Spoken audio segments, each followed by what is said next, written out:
Namaste, Sraddhalu. Namaste, Narad. Welcome to everyone.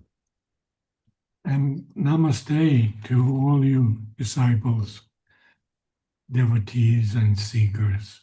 A very important talk tonight by Sraddhalu on the record of yoga, Samadhi.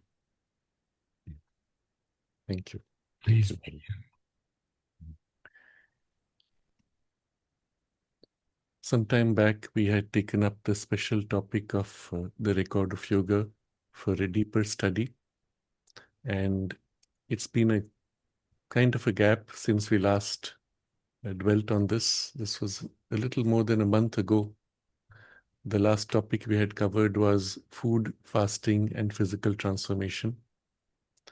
And before that, we had done a deep dive into the various siddhis, not only reading from what Sri Aurobindo describes them as part of the text that he writes in the record of yoga, but also drawing on some examples of his experiences in the record of yoga, but also we drew from many other experiences of other sources and a couple of things which I had shared also of a personal nature.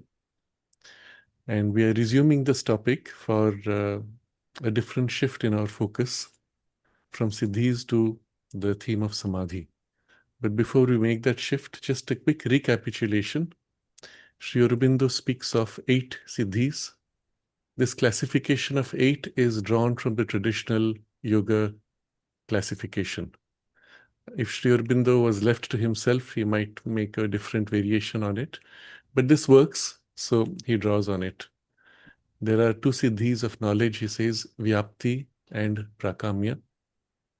Both of these involve a spontaneous perception of things which are outside the range of the normal physical senses. And in the experience of Vyapti, there is as if an identification in an extended consciousness, or one feels the influences of things coming into you as suggestions, as knowledge, as influences. In Prakamya, there is an active effort on your part to project, to reach out, to perceive. But in both cases, Sri Aurobindo observes there is not only a perception of knowledge, but with the contact of that perception, there is also a possibility to exercise an influence and to change the thing with which you have the contact. Which brings us to the next 3 siddhis, which are siddhis of power, Aishwarya, Ishita, and Vashita. And these are degrees in which the spontaneous capacity of consciousness to exercise its influence on things extends. There is one in which you direct your concentration with a very specific focus to put out a certain influence. Another where the influence takes place by a general will, not looking at a specific detail. You put out a will for an outcome, the will works out the details, uses the nature of things or application on general nature. We saw the various categorizations of the kind of influence. And then the third, which is spontaneous. The fact that there is a need felt without even a conscious intention or effort triggers a ripple in circumstances and things organize themselves. This, as I had shared, was naturally seen in the presence of Sri Aurobindo and the mother. And it was so powerful, my teacher, MP Pandit, who, being mother's secretary, had contact with him every day, sometimes multiple times. He would observe that interacting with her every day was miracle. And at some point, you just got used to it.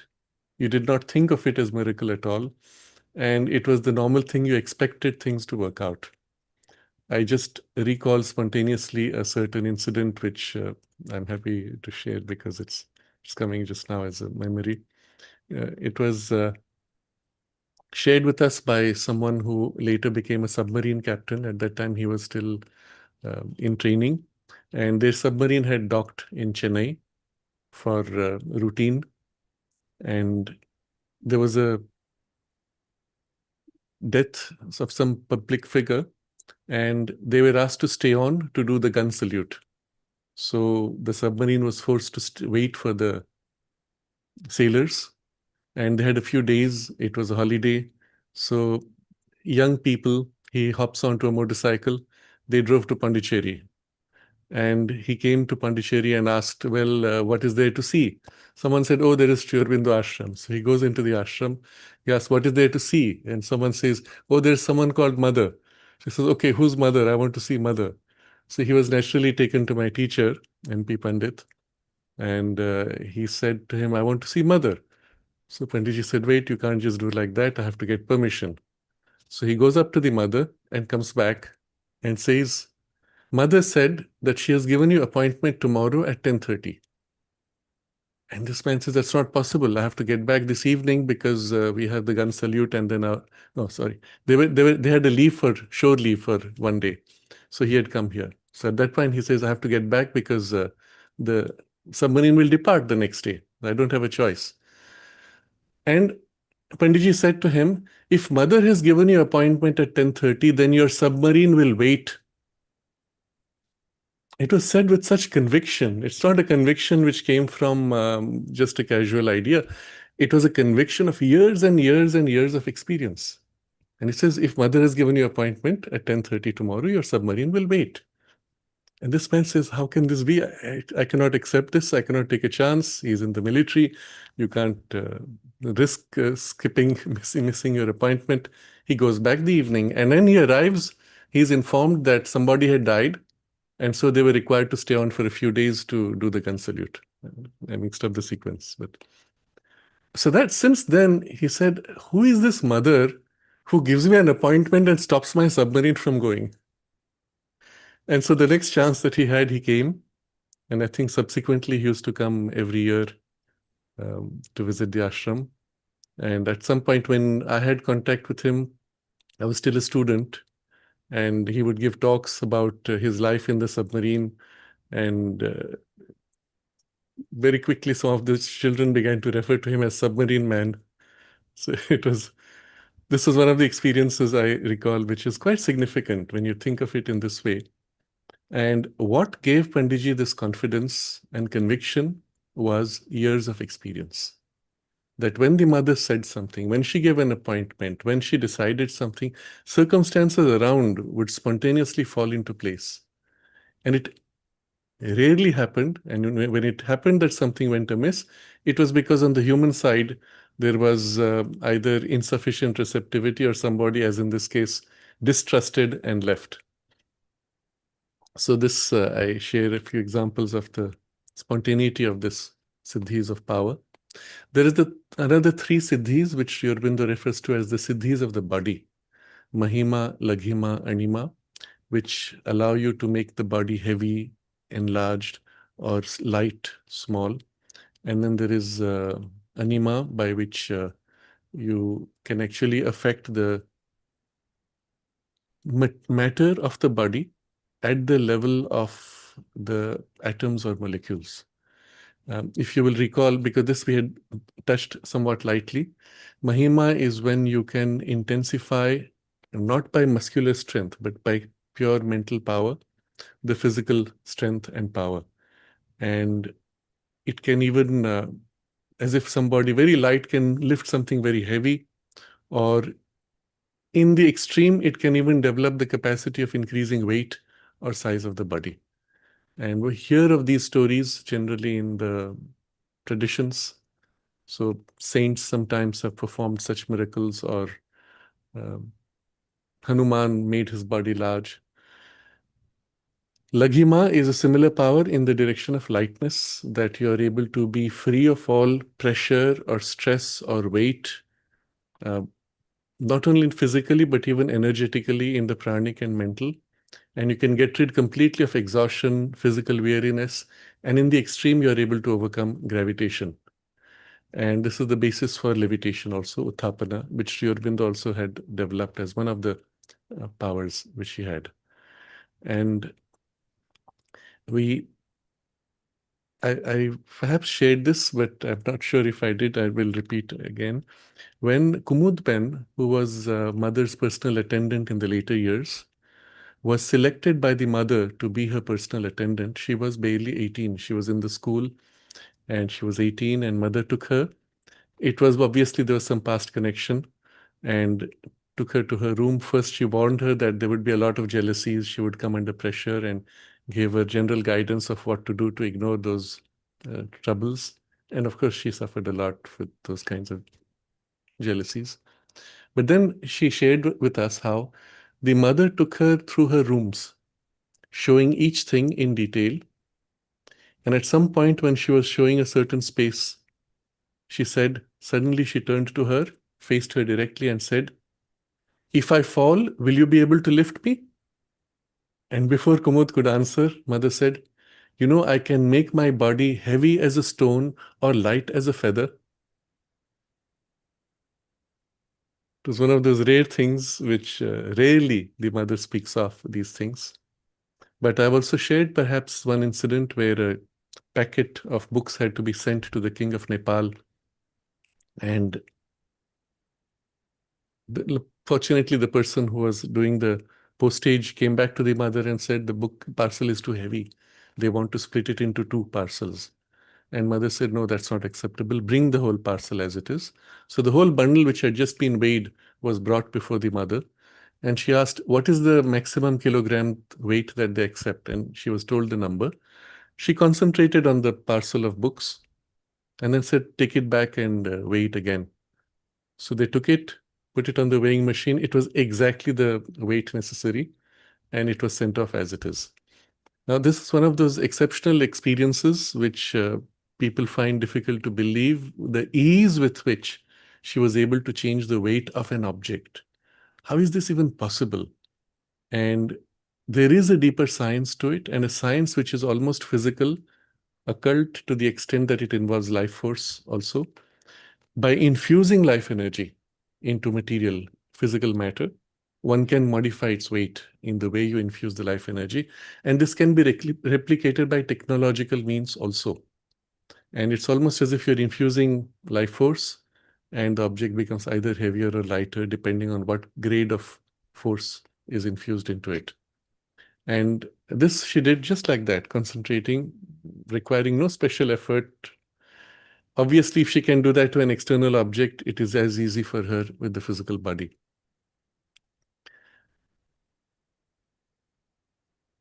And the third one is anima, which is, and I will read from Sri Aurobindo because it's a very precise description. Anima is the power of freeing the atoms of subtle or gross matter. It can act on both levels, sukshma or sthula. Sthula is gross, sukshma is subtle matter, from their ordinary limitations. By this power, one can get free of physical strain or pain, or even make the body as light as one chooses. So you see, there's an overlap with Laghima. But this power is a different function. It is acting on the level of the atoms themselves.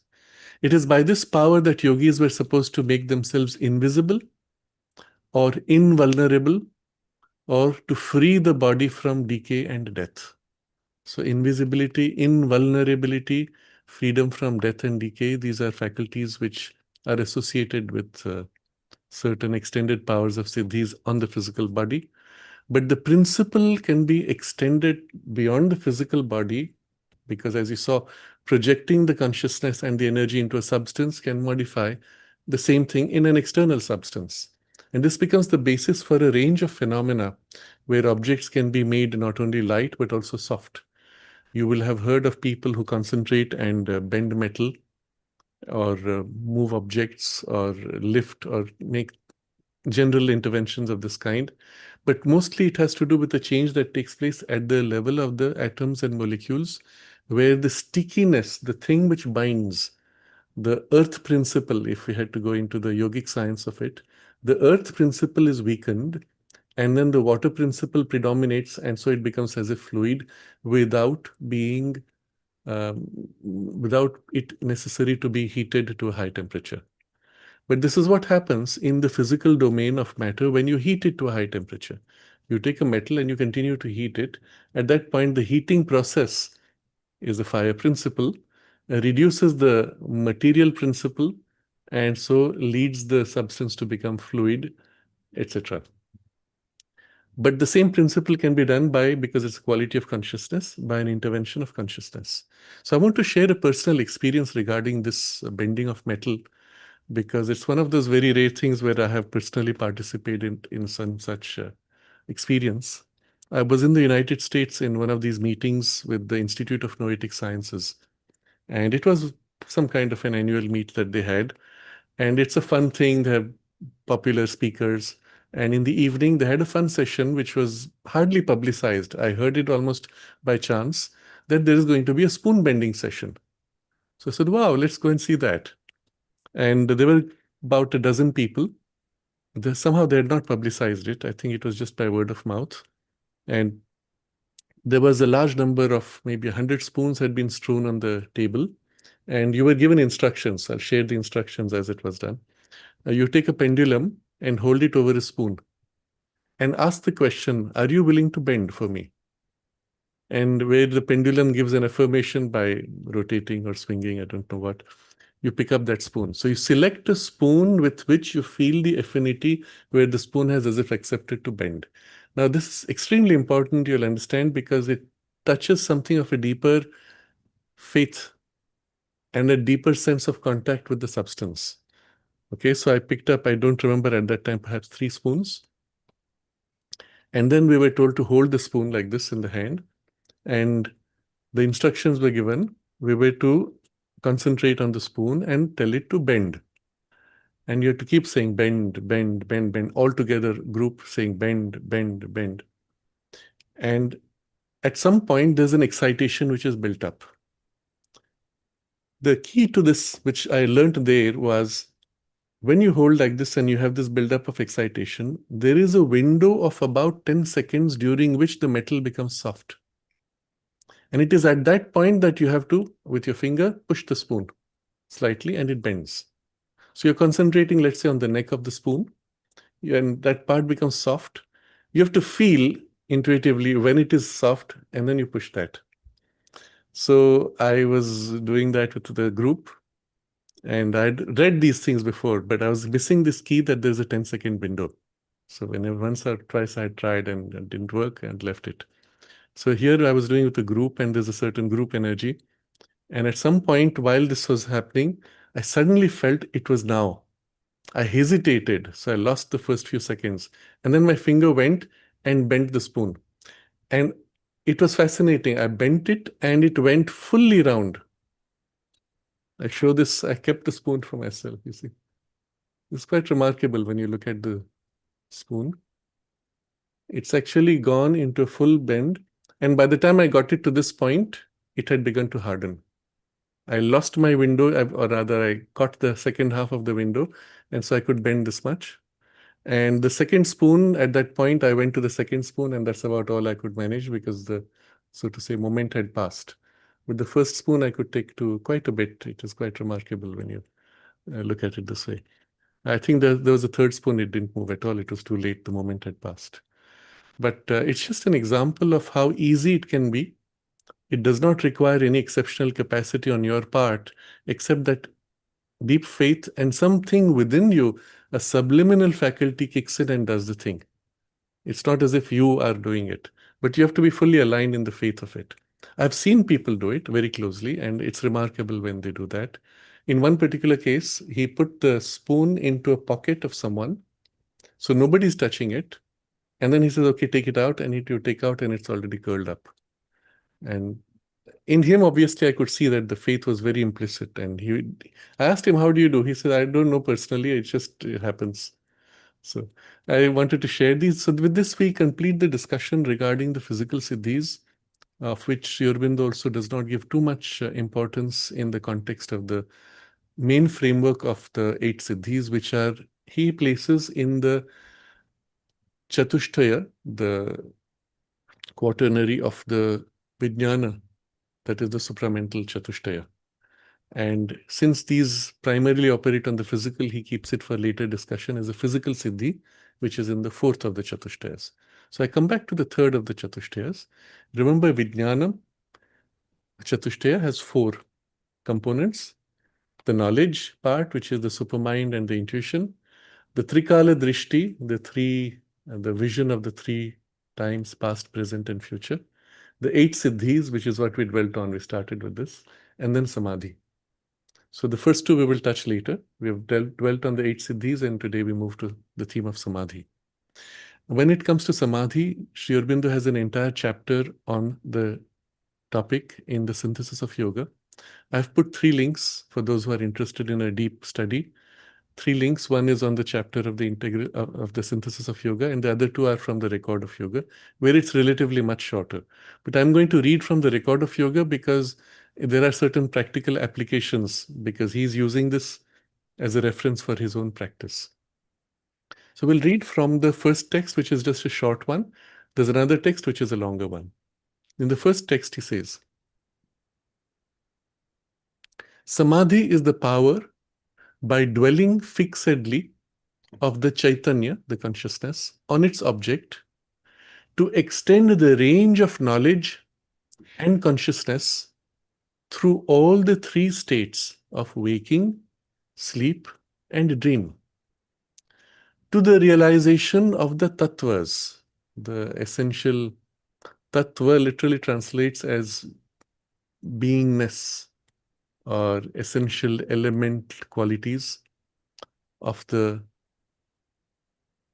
Brahman, to which the ordinary waking consciousness is blind, and to the experience, either in reflected images or in the things themselves, of other worlds and planes of consciousness than the material earth or this waking physical consciousness. Very briefly stated, in big strokes, summarizing. So what he's saying is, by your consciousness dwelling intently, fixedly on its object could be your own consciousness, some part within you, some state within you, some state of consciousness, something outside you, an event, an object, a person, to extend the range of knowledge and consciousness. And this extension of knowledge or consciousness can be in the waking state, in sleep state, dream state. So you see, it's a very broad description. And through this, you can reach the essential characteristics of the divine consciousness, to which the ordinary waking consciousness is blind. And you can access the thing directly in itself, or you can access it through symbols or images. You can also access things of other worlds, other planes of consciousness than the physical. So, a very big picture of the thing. We look at the next text, which is more detailed, where he also categorizes the 3 separately: the waking state, sleep state, and then dream state. So we'll look at this now in detail, and we'll take examples and elaborate as we go along. Samadhi means properly the placing of the consciousness on any particular object or in any particular condition. So object or state of consciousness condition. It is generally used for a state of consciousness in which the mind is withdrawn from outer things.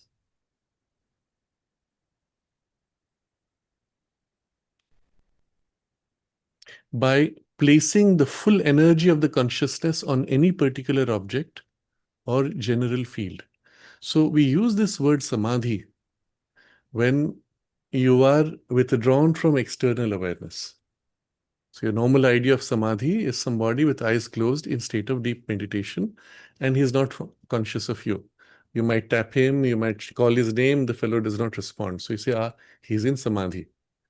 And that's generally the idea. So he says the mind is withdrawn from outward things by placing full energy of consciousness on any particular object or general field. Thus, by samadhi, one can become aware of things in this world outside our ordinary range, or go into other worlds or other planes of existence. So when you are in this state, for example, you could put your attention on something which is outside your normal range of awareness. Something happening far away, for example, and you concentrate and you feel and you're aware of it. Or the same thing, because whether this world or another world, from the consciousness perspective, does not matter. If you can reach out in the physical plane to something far away. You can, in your own consciousness, shift a grade and reach out to the same thing in that grade in that world. Once you get the hang of it, shifting levels is not so difficult. The principle is the same. It's basically the capacity of the concentration. One can also enter into those parts of one's own existence which are either above or below ordinary consciousness, or as it is said, superconscient or subconscient. So we realize that our consciousness, human consciousness, is very narrow. We live in such a narrow band, but we have the illusion from not having had any other experience to think that that's all that is. So when we say someone's conscious, it is when they are in this narrow band. If they drop below that band, we say the person is unconscious.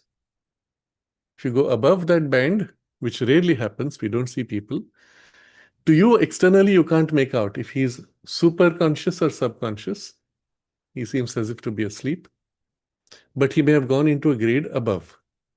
So the suggestion here is consciousness has actually a very huge spectrum. It's a little bit like light. We say all light, physical light, is a spectrum of electromagnetic waves. In the higher ranges, it goes all the way into higher frequencies of radio waves, etc. In the lower ranges, it goes into the infrared and below, none of which we can see. There's a very narrow range which we call visible light. And that is all that we see, but the spectrum is large. Of that spectrum, we see a small part. But there are animals which see more in the ultraviolet or infrared or even both. For example, most of the night animals can see in the infrared, and some can see in the ultraviolet. A butterfly sees in the ultraviolet as well as infrared. Mosquitoes see in the infrared much more than in the ultraviolet, and so on. So why is our sight limited to this band? Limited evolution. In principle, evolution could have widened the band. So in the same way, one could say, in principle, our evolution could have widened our range of consciousness. Why is it so narrow in what we normally experience? Lack of evolution, insufficiency of evolution, or to some extent, I will suggest even that there has been a de-evolution. There have been periods of human development where higher ranges actually had been developed, including, Sri Aurobindo says, the intuitive mind. Not equally, not everywhere, but substantial parts of humanity had intuitivized. But he says because the intellectual consciousness was not sufficiently stably integrated, the consciousness had to fall back from the previous Satya Yuga, when the intuitive was a little developed. It had to fall back to integrate the intellect and then once again make a rise to get to the intuitive consciousness. So suggesting obviously that there are ranges which are currently super conscious to us, which had been touched or partially developed and integrated, which suggests straight away that if you make a little bit of effort, you should be able to open to those. Please believe this. You are drawing on the strength of work done before at a species level of humanity, and very likely by you in your consciousness in other lives. And for some reason, you have de-evolved, as if lost something which had been partly developed, in order to as if strengthen the integration with the intellect, and then again make a push above. This life where we are, for all of humanity, is intended to be one where you push beyond the range of the normal, superficial intellect. Why? How do you know that? Because of the nature of what is happening in the world today. You see, circumstances, nature as an evolutionary force, has arranged certain things so that we are forced to rise above our capacity of intellect, which is very limited and narrow, and push beyond to touch something more. In particular, to be able to access ranges of knowledge which currently we do not have direct access to, except occasionally fitfully, by chance, by accident, we touch something of the intuition. You have a spontaneous premonition, spontaneous suggestion of some kind, which turns out to be true later on, or you notice a suggestion came, it got mixed with some preconception or expectation, and later you find out that you are able to distinguish the real thing from the mixture. That shows that faculty is already there. Perhaps we may even say it is active, but something of your consciousness is too confused and agitated to permit that higher grade of knowledge to come through. So we'll properly look at this when we go to the question of intuition later on. But right now, it is just to remind you that there is a range which is superconscious and waits for you to awaken. And there are ranges subconscious. If you were to go into the subconscious state now consciously, you will lose your consciousness and go into a kind of a half sleep or drowse. So your range is narrow, but he says by Samadhi, you can enter into those parts of one's consciousness which are below or above, and enter and stay there without losing consciousness. Go up into superconscious states without losing consciousness. What would that feel like? For example, you go into a state below. You know what it's like to be asleep? You know it when you wake up from sleep. At the moment when you wake up from sleep, you have the sense of your consciousness returning from something which felt like very deep, but of which you have practically no memory. And then memory as if wakes up with your consciousness waking up in the normal zone. If you did the reverse, at the moment where you wake up, you start going back into the state you were in and slipping in. And you can do this quite easily initially. Catch the moment and go back slightly. And there's a point where you almost begin to feel or remember the last dream that you had or the state in which you were just before you woke up. If you stay a little longer, you will tend to fall back into sleep, or you slip back into the sleep-like state, or even slip into the dream. That's what it feels like to go into the subconscious state. But that's not subconscious enough. If now you're able to hold your awareness and really cling to a point of awareness, you can continue to sink lower and lower. And at some point, you can get into a subconscious state where you will feel what it's like to be in deep sleep state, where you're not aware of anything, but you're not in a dream either. Or in that state, spontaneously, you'll notice the dreams rising, falling, and all kinds of activities taking place. But you will be observing. And when you come back, you can retain memory, or sometimes you lose memory. If you make effort, you can retain the thread of awareness, you can build continuity, and so by conscious concentration, enter into that sleep-like state. But when you're in that sleep-like state, necessarily, you will not be aware of outer things. If at that time you try to become aware of outer things, you'll find yourself waking up or coming into the surface. Exactly the same thing happens when you go into a superconscious state. So you're on the brink. Let's say you concentrate and your consciousness shifts a higher grade. Often it is associated with a center of awareness which is just above the head. So you might begin as a practice to hold attention above the head. And from there, as if you open out, push the boundary of your awareness. And at some stage, you'll find as if you are getting into a kind of a blurry, dreamy-like state. Hold that state. And you'll notice you're conscious. You can even ask yourself, am I conscious? Am I dreaming? Well, I'm asking myself, that means I'm not dreaming, but I feel like as if I'm asleep. But I'm not asleep. Why is it sleep-like? Because you've lost all sense of conventional sense of narrowness of awareness or grade of awareness that you have when embodied in the physical mind. You shift into a grade of the mind which is not bound to the physical mind. It feels blurry, it's not developed, it's not been integrated. You stay there. But you notice you can choose to stay there, you can choose to come back. So you're not asleep. And then if you choose to stay there and begin to wait for that grade of consciousness to now open up, to develop, stay there longer, move around, feel it, develop it more, a familiarity with that state develops, and then you come back and you go back, back and forth, until you feel almost as if it's like a part of your consciousness projecting out into a higher grade. But when you stay there at that point, it's almost as if your mind is clearer, freer, fresher. You come back and you feel a slight dulling.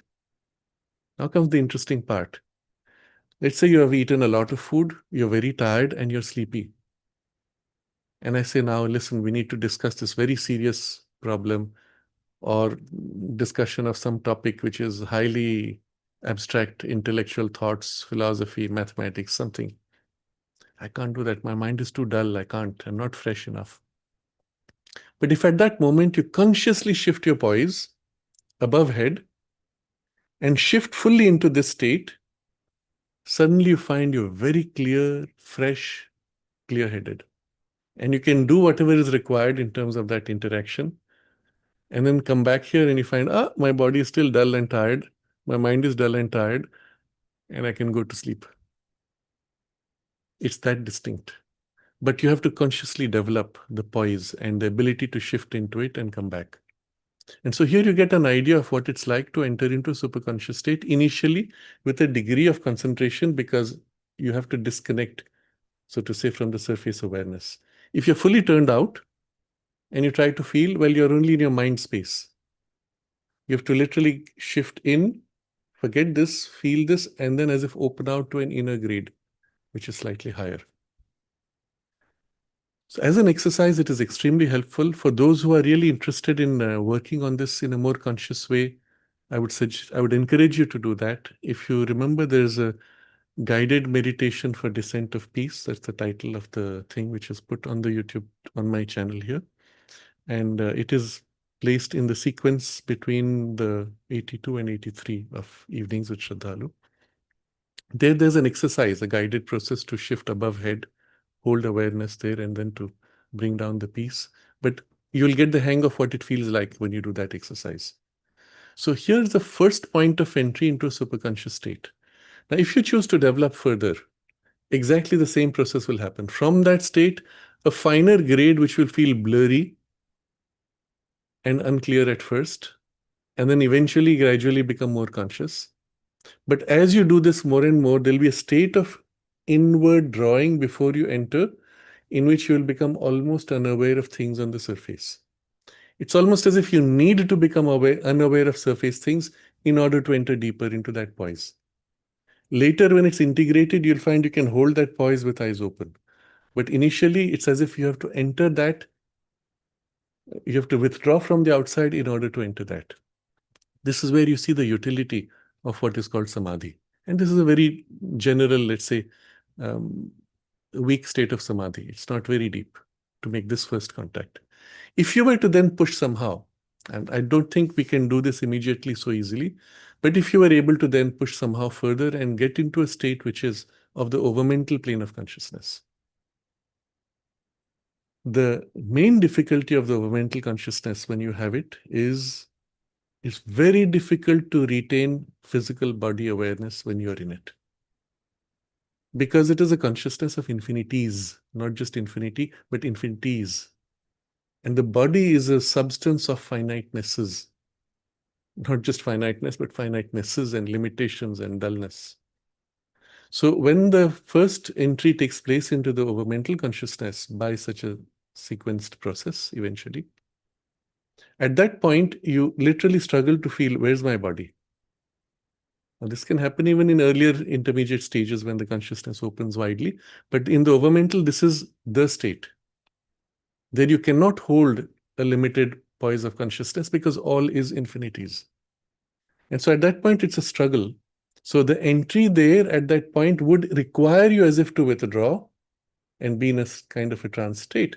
But staying in it, someone from outside would think, what's this fellow in? He seems to be asleep or in deep meditation of some kind. And even if he whacked you, if you were fully immersed there, you might not directly feel it. Of course, you may make a conscious effort to keep a link and build a link. Then someone whacking you, you'll say, yes, that's where my body is. Okay, let me get back to, where is it? Yes, somewhere here. And then reconnect to the body consciousness. So it's interesting how the thing works. But the utility of Samadhi as a practice or as a capacity is for this kind of access. So one can also enter into those parts of one's own existence, which are either above or below ordinary consciousness, or as it is said, superconscient or subconscient. Then he says, after this general statement, Samadhi may be in three states: Jagrat or waking, Swapna or dream, Sushupta or deep sleep. Now this is again, he's drawing on a categorization which is very common in the yoga tradition. And it is very ancient. It goes back to the Upanishadic period almost. And there's a deep truth to it. And that's why Sri Aurobindo draws upon this. He explains what these terms mean also. It has nothing to do with actual physical sleep or dream. It's just the term used because of the nature of the grade of consciousness at a cosmic level is like a human being in a sleep state or dream state. But the thing itself is not at all what we call sleep or dream. I have read commentaries by people today, including some teachers, including spiritual teachers and popular spiritual teachers, who say that when you are in dream, that is the Swapna Samadhi, and when you are in very deep sleep and you wake up fresh, that is the Sushupta Samadhi. No, that's not true. It is not Samadhi at all. It is sleep, it is dream, and it is sleep. It's not Samadhi. In Samadhi, as we will read in the text, it represents something much deeper. So we look at first Jagrat, meaning waking.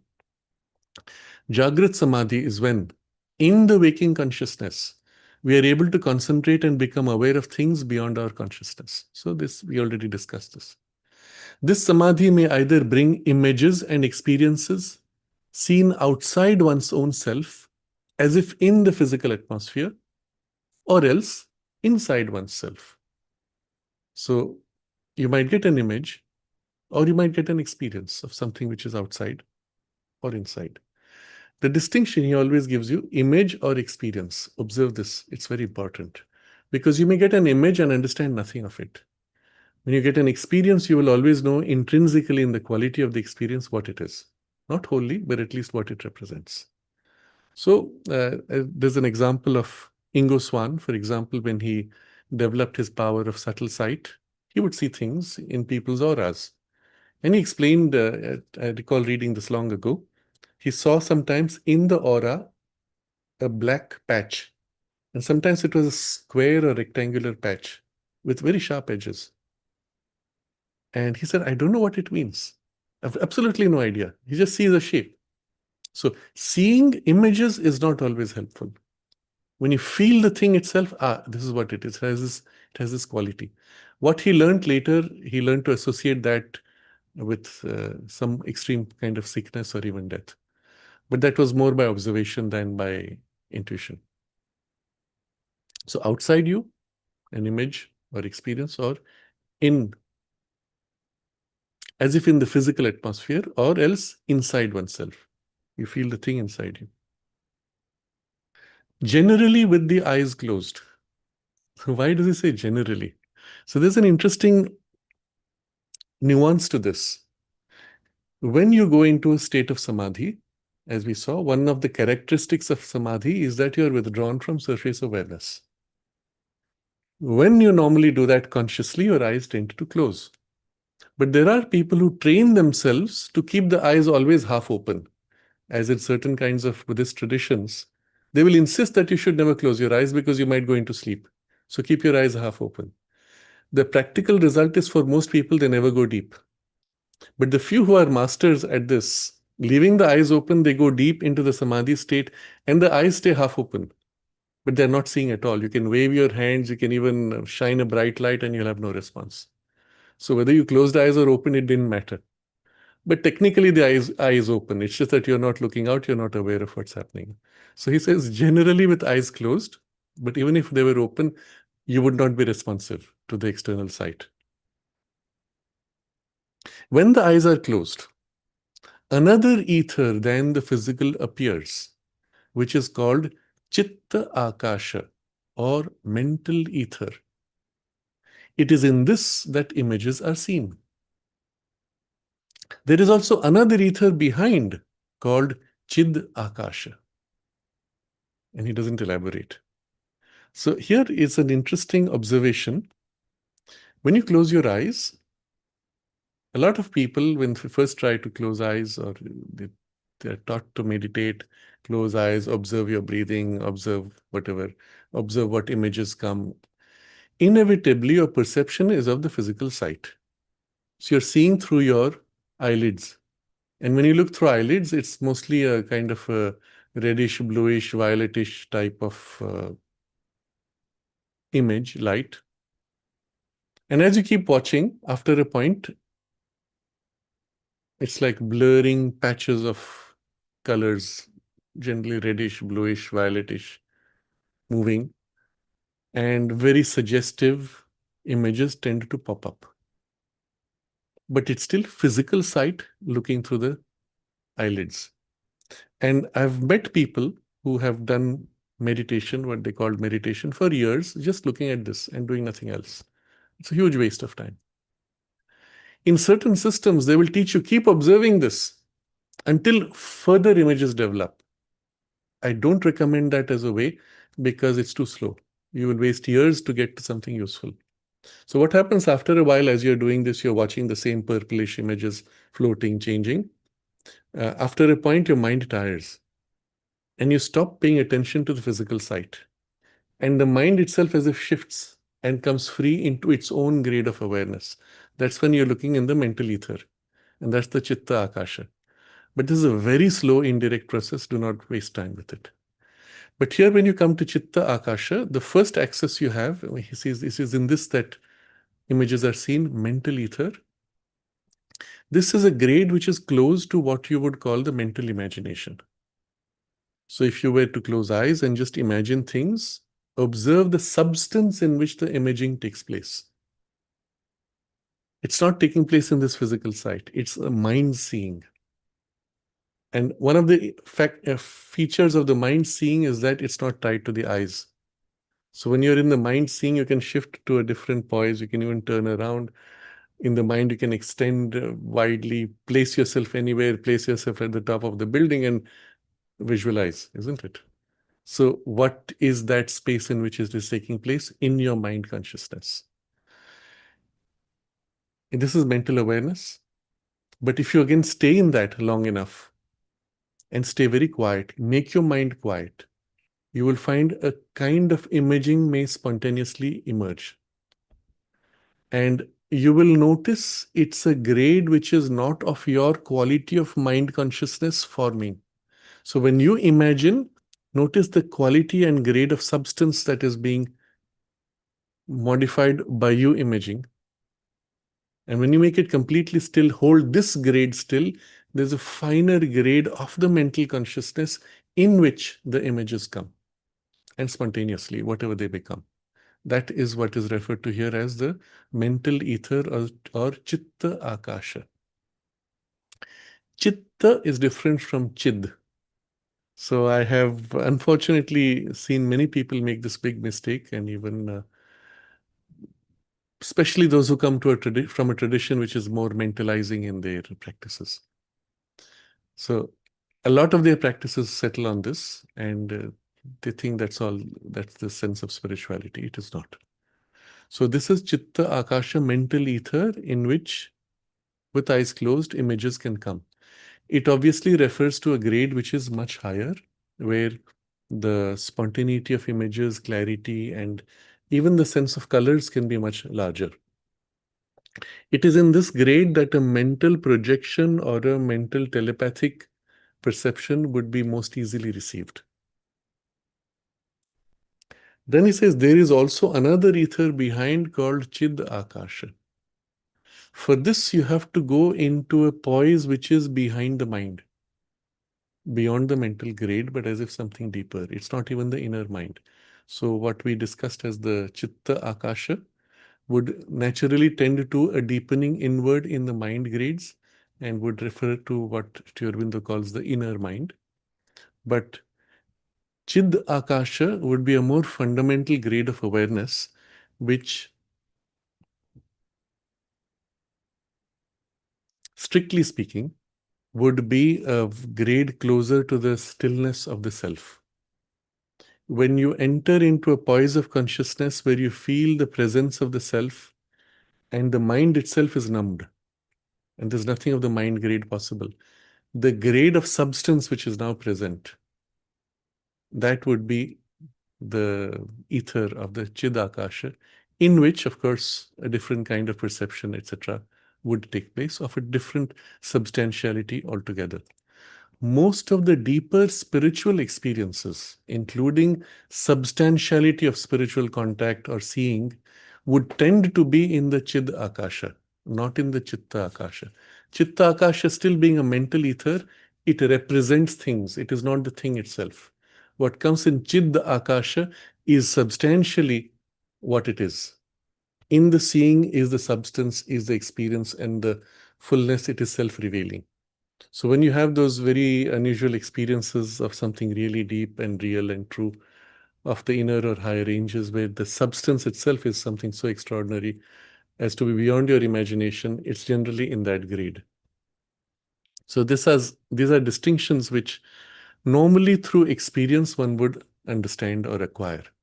But still, as you can see, to an extent with the mind, one can kind of get a sense of it by relating to experiences one may have had. This is as far as Jagrat Samadhi is concerned. So you are still broadly in the waking consciousness, eyes closed, interiorized somewhat, but images or perceptions which may appear in this state. But you're of a grade which is of the waking consciousness. So even though you're withdrawn from the surface awareness, it is the same qualitative substance of awareness in which you are. Swapna Samadhi, Swapna meaning dream, takes you into a different grade. And so this is what we now read. Swapna Samadhi is when the mind has lost its outward consciousness of outward surroundings and goes inside itself. So the Jagrat Samadhi is still Samadhi because you have as if withdrawn from the surface engagement.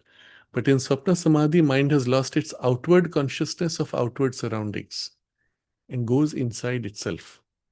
It then has the experience either in itself or of scenes and happenings of this world or other worlds, of the past, present, or future. Whole spectrum now. But let's discuss what this means. Lost its outward consciousness of outward surroundings. There are two degrees to this. So you can lose awareness of outward surroundings, but still be in that grade of consciousness. That would be the Jagrat Samadhi. You withdraw from this further, and you're in a grade which is no more of the outward consciousness. What is this outward and inward consciousness? So Sri Aurobindo has a vocabulary which he has developed to make these distinctions clear.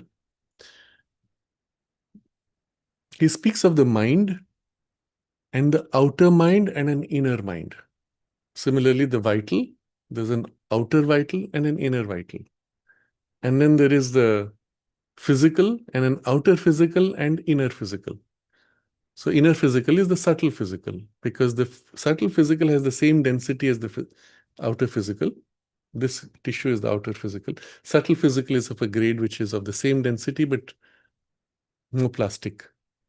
And often to our physical sight, almost transparent. It's what you feel when you feel a pressure when you bring your palms together.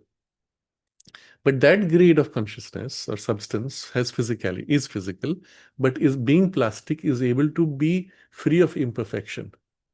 So the subtle physical worlds, for example, are, when you enter them, they are as material, as tangible as this, but of an ethereal beauty, because everything is capable of being perfect. Here, if you scratch, well, you have a scar, you have a damage, you break and sculpture, you break something, it's broken.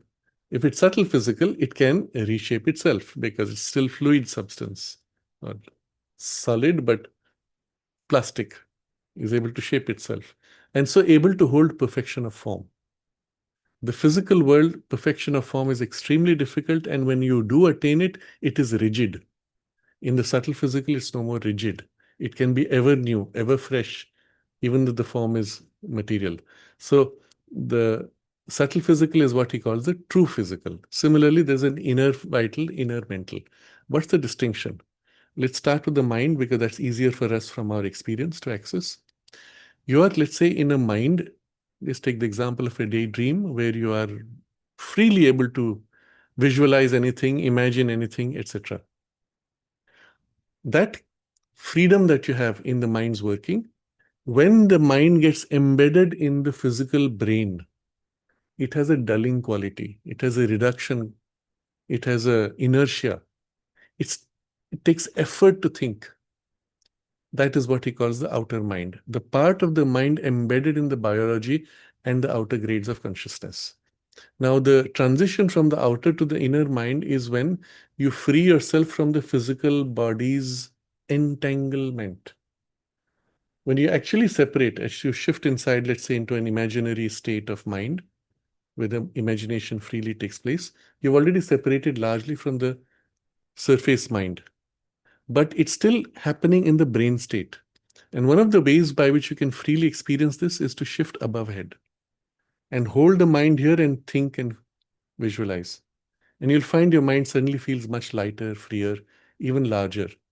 When you image things, you are able to image more completely, with more detail, with less effort.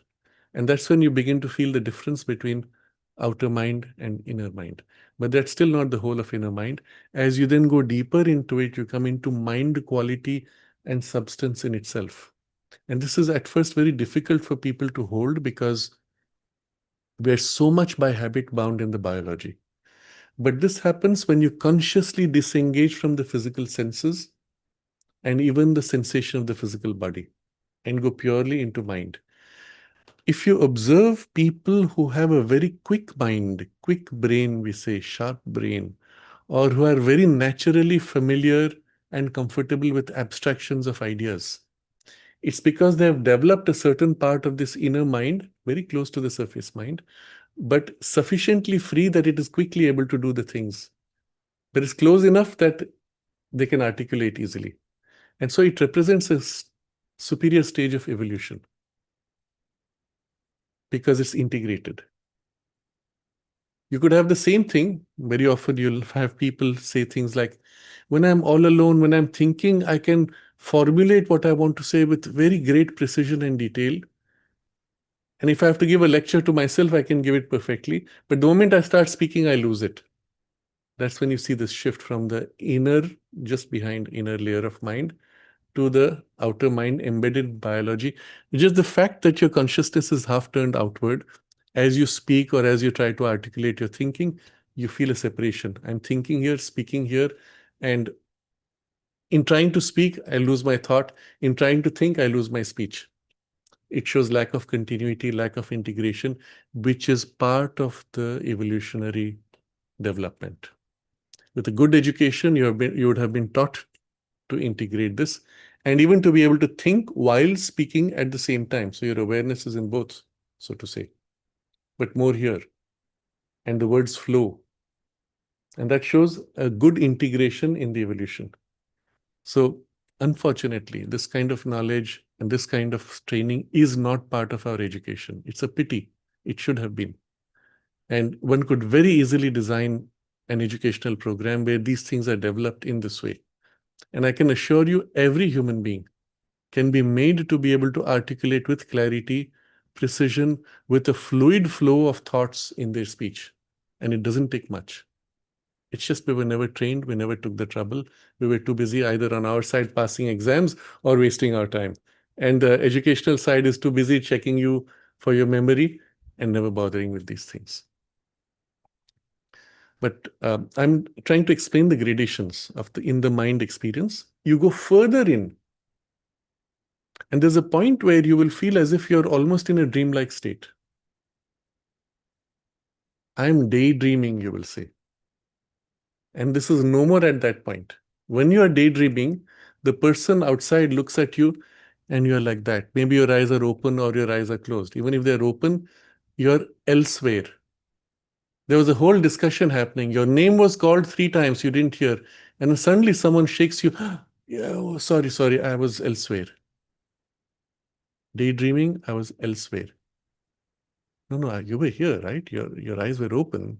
I saw a smile on your face. No, but my mind was as if elsewhere. Actually, it was elsewhere.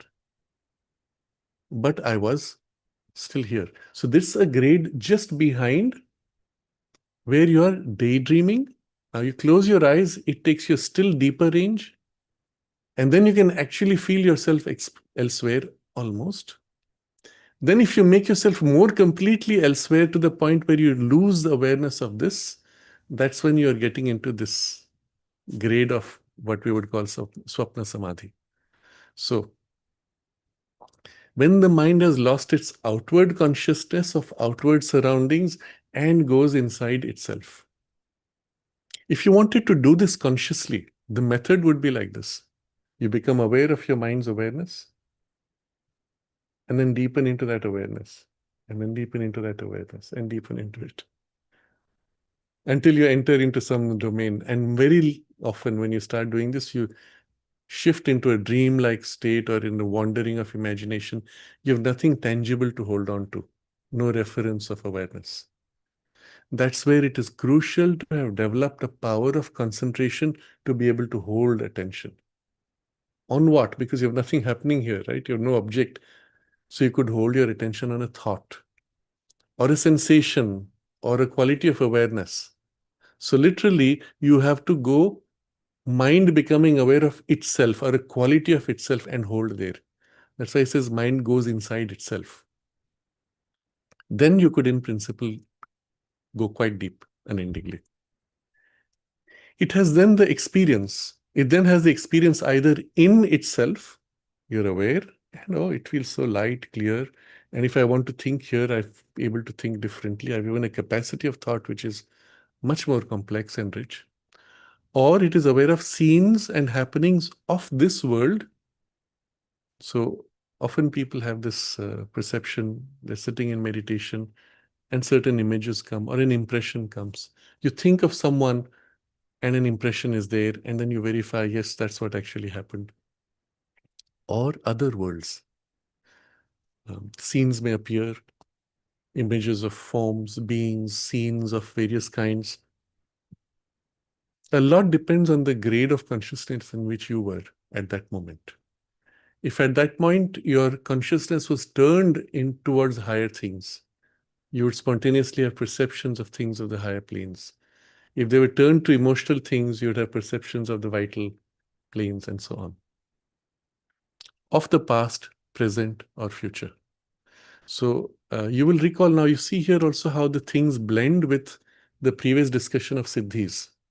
So the capacity of Vyapti and Prakamya, for example, would directly relate to an ability of this kind. Except here, there is a conscious withdrawing of awareness, whereas there it may or may not be with withdrawal of awareness. But by conscious withdrawal of awareness of Samadhi, you could actually develop that capacity or make it more perfect or deepen it. So if you needed, for example, to have by Prakamya, projection of consciousness, perception of things of other worlds or of the past or the future or things in the present far away, a state of partial Samadhi would be of a great help.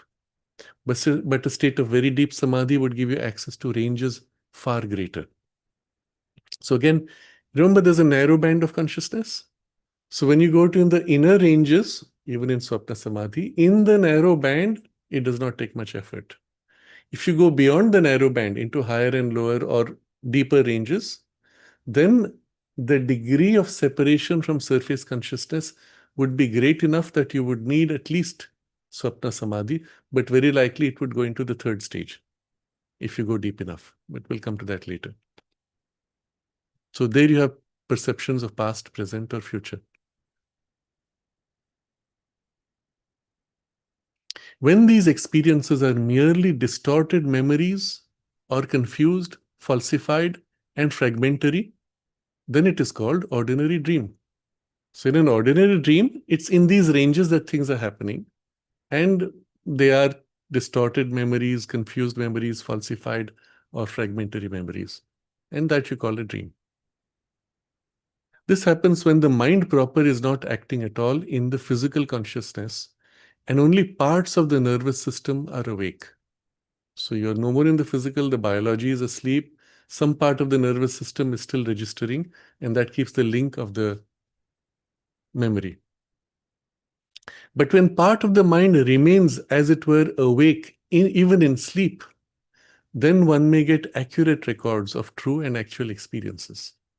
So it means now you have to train yourself not to rely on an external grade for the memory, but on an inner grade of registration. So as you go into these states, you develop the ability to be aware of what's happening and retain memory of what's happening.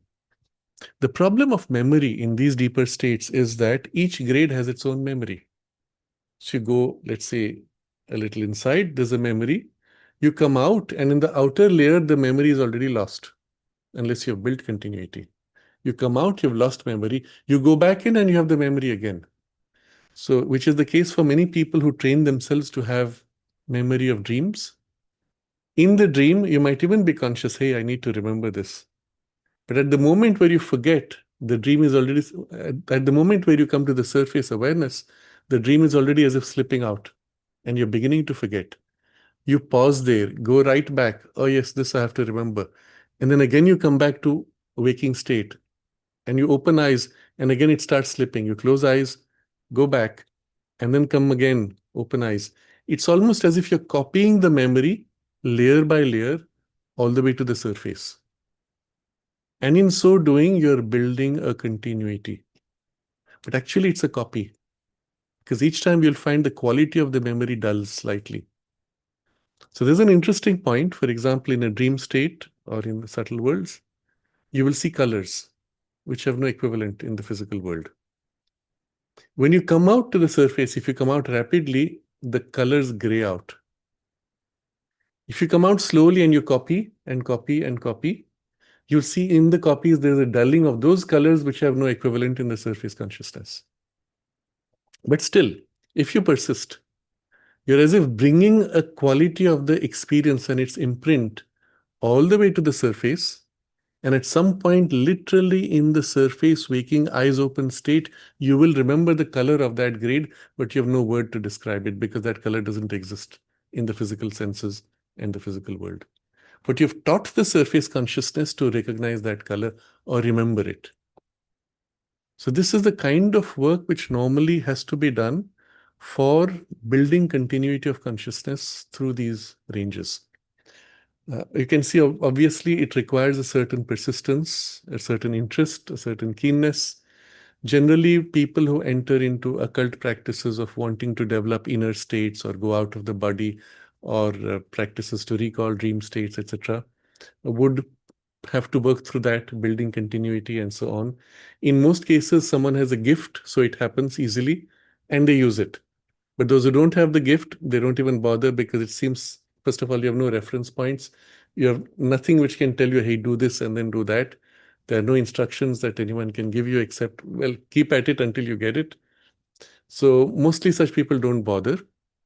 But when you start doing, you will find it's not difficult. It needs a little persistence. But in the way I described, if you follow a certain systematic sequential process, it becomes quite easy.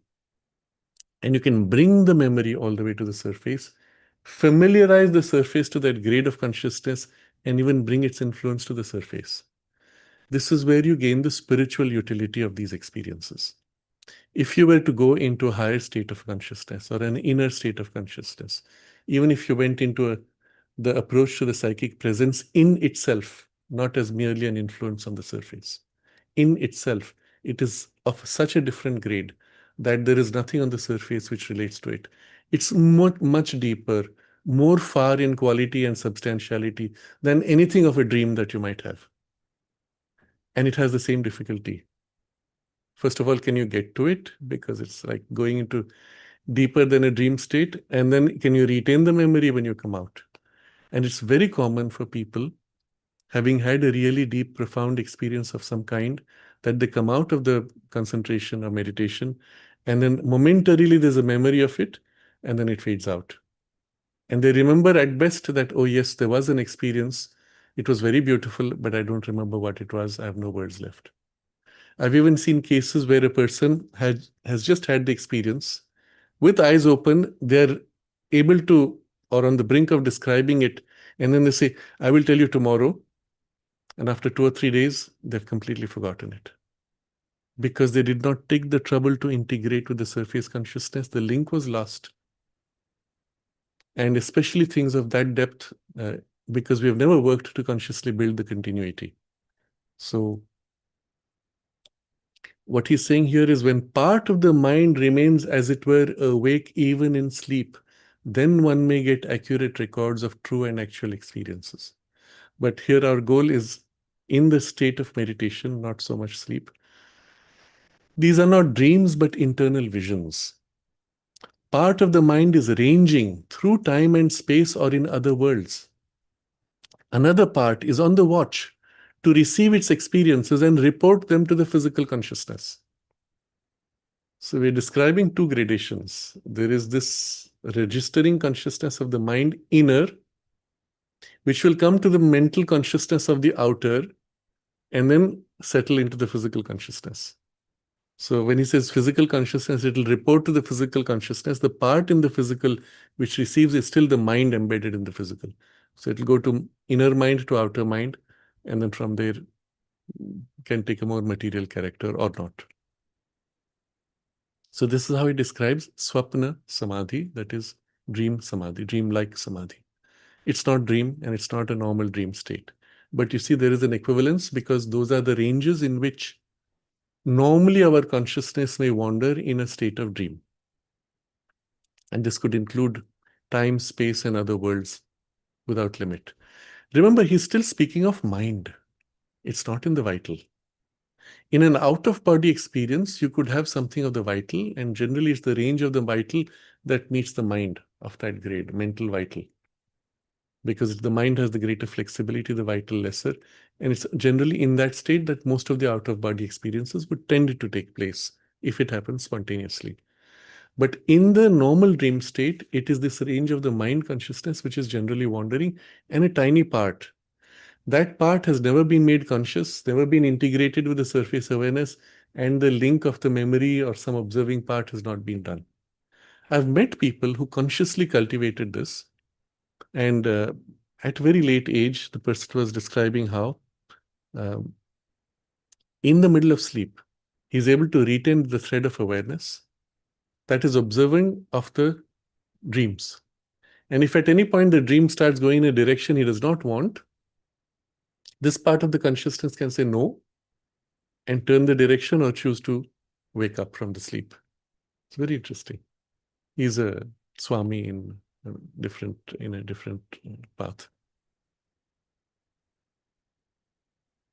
So we come to the third type of samadhi, Sushupta samadhi. Sushupta is literally translated as deep sleep. Sushupta samadhi, the third stage, is when the whole physical consciousness, at least that part of it which belongs to the waking self, is asleep. So the entire body may be in that state. You could shake the person and either he will wake up with a shock as if from deep sleep, or he may not respond at first. When we are in deep sleep, we think that nothing is going on in us, but that is a mistake. Consciousness is active all the time, but no report comes from it to the physical mind. In Sushupta Samadhi, one can get to the very limit of human consciousness, even to the superconscient. Everything that we cannot attain in the waking state is there in us, in the dream self and the sleep self. So here's a new vocabulary, dream self and sleep self. There's actually a poise of consciousness of the self which corresponds to this. And that's really the basis for the term dream state and sleep state. So all this, that he explains in the whole chapter of the Synthesis of Yoga, for which I've given a link. We will not go to that. But there's a poise of self, which is transcending space and time. There's a poise of self, which is in this deep creative trance in which all potential is held. It is this which is referred to as the sleep state. And then there's the poise of self in which it concentrates to pour out these possibilities, but it is in a poise where all the possibilities are in a flux, not narrowed down to material rigidity. That is called the dream self or dream poise of self. And then finally, when that moves into materiality of through clashes, one of these eventually forms as an outcome in the physical world that is called then the waking self.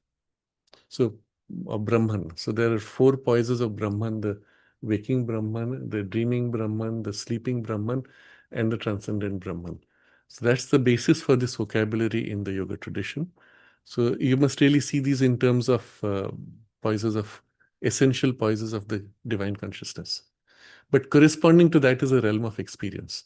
But this Sushupta Samadhi, the third stage, the whole physical consciousness, or at least that part of it which belongs to the waking self, is asleep. Why this, at least that part which belongs to waking self? When is it not that part? So it comes to a question of degrees now. That part which belongs to the waking self is asleep, meaning when you are in this Sushupta Samadhi, your entire body will be generally kind of slumped. If you're sitting or if you're lying down, then it's like in deep sleep. You can measure the pulse rate, heartbeat, everything has gone down low to whatever is your normal sleep state heartbeat. I know of people who have actually checked their heartbeat goes sometimes as low as 45 pulses per second, 45 beats per second in deep sleep state. And this is, I think, if I remember right, it was Mark Oban was one of the persons who shared this number with me. And I suppose that it also has to do with his ability to go out of the body, because the physical body goes into such deep state of rest that even the pulse rate and breathing tends to fall to something which is just barely required to keep going. But it takes care of it. One need not worry about that. And others you will notice, and it's a useful exercise if you can put one of these pulse oximeters when you go to sleep, but one which registers and records, and then you get a report at the end of the night. You can see the kind of variations that happen. And it's quite fascinating to see the quality of sleep and the pulse rate.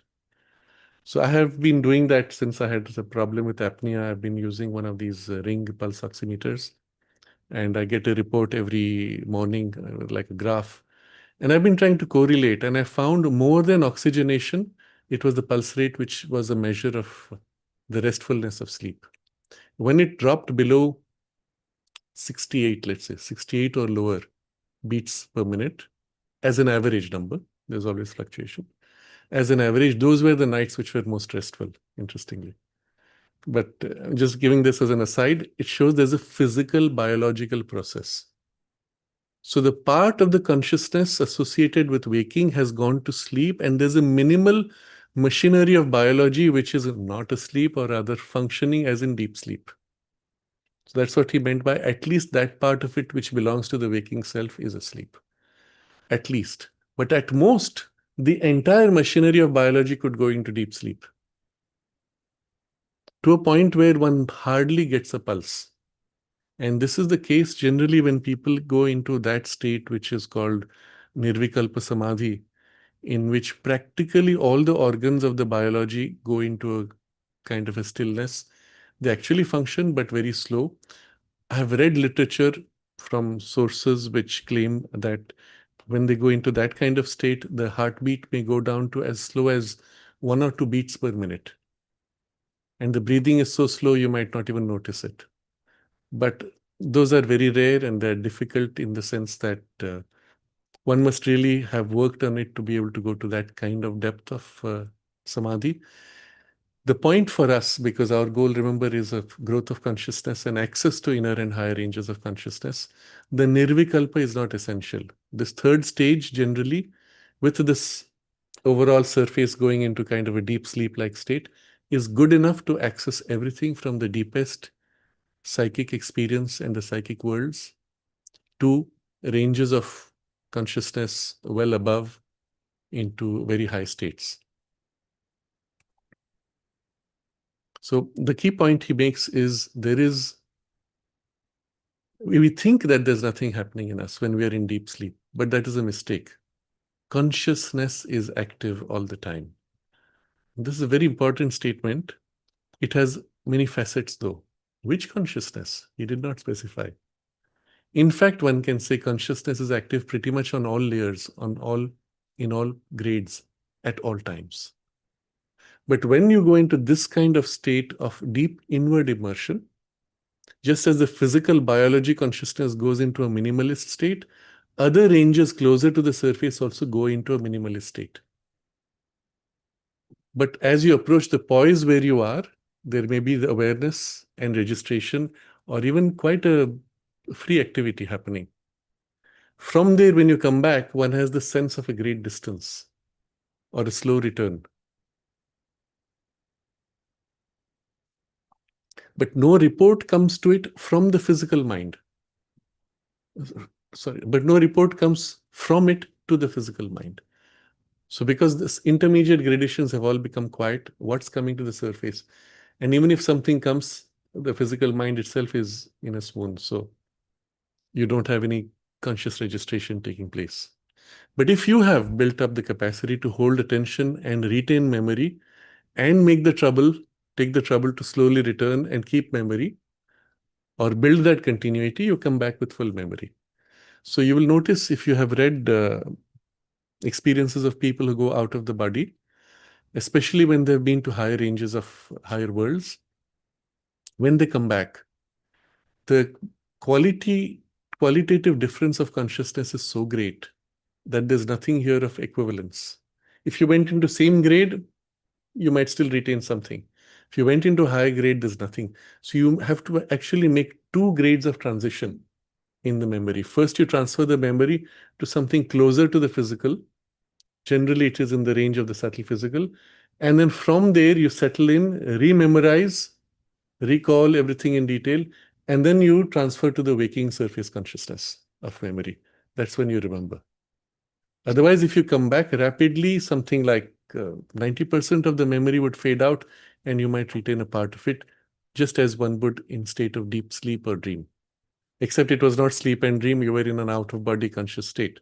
But it's the gradations of consciousness and the lack of continuity built, which is the main issue. So no report came from it to the physical mind. Physical mind, remember, is the part of the mind embedded in the biology, in the brain.